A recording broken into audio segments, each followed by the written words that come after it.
We're at a time when there is no doubt the eyes of the world are on this part of the world. We're talking about oil, we're talking about production, we're talking about capacity, and frankly, we're still talking about that massive spat between the United States and Saudi Arabia. Yeah, exactly. And I'm just fresh out of Saudi Arabia, sitting in on that session with the energy minister of Saudi Arabia, who also warned about this lack of spare capacity over the next few months. We could perhaps see OPEC moving to cut production further, looking to create a buffer as we see all of these recession headwinds continuing to filter through markets. No doubt about it. And it's interesting, of course, because if you take a look at this just from the geopolitical perspective itself, I mean, I've even had rumors floated to me that we could see, in some sense, the dissolution of OPEC. And I'm talking about the potential for the UAE to move back in their positioning. And as a result, frankly, of this spat between the United States and Saudi Arabia. Now, I thought it was really interesting watching His Royal Highness Prince Abdulaziz last week in Riyadh, essentially saying, listen, why isn't this just about us taking care of our people and our economy? And I have to say, just from a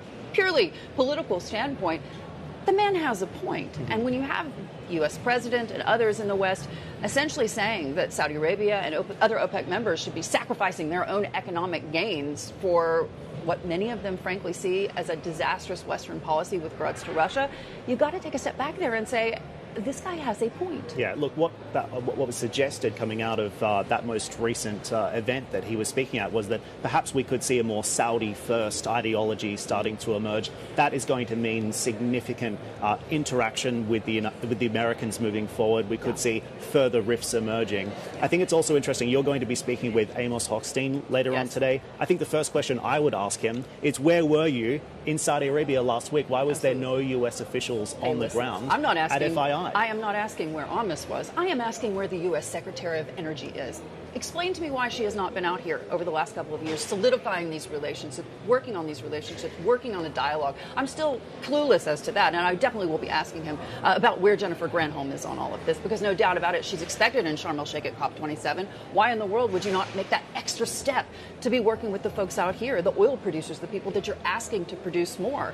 And then the other question, of course, the oil majors. We've just seen a raft of earnings. We're talking about record-breaking profits. And President Biden, again, taking to Twitter and essentially saying that these are companies that should be sharing those profits with the American people, that they should essentially tax oil companies, gas companies, in order to alleviate, they say, the price at the pump.